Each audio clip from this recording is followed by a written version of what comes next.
এই দেখো বন্ধুরা, ওই 500 গ্রাম কাতলা মাছ কিনে এনেছিলাম। এই যে নুন হলুদ মিশিয়ে ভাজা করতেছি।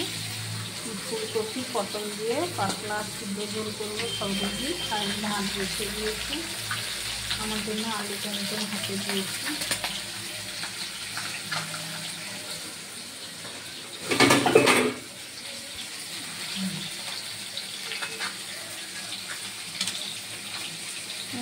শুকার ভিজা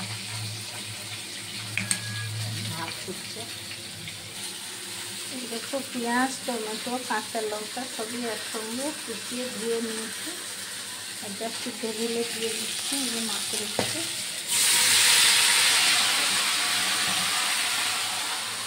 আর দিয়ে দিচ্ছি স্বাদ মতো নুন। এই স্বাদ মতো নুন দিয়ে দিচ্ছি।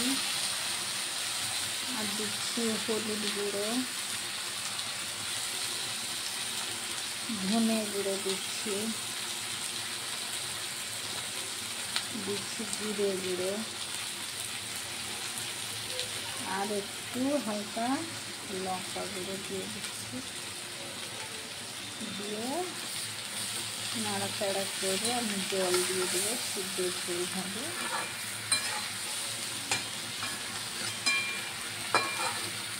তেল কম, তাই ওটা কষতে তো তেল লাগবে, তাই ওই সিদ্ধ ঝোলে আর তেল।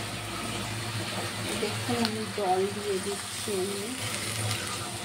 দিয়ে দিলাম জল সিদ্ধ ঝোল হওয়ার জন্য। এই সব হয়ে গেল, খুব সুন্দর।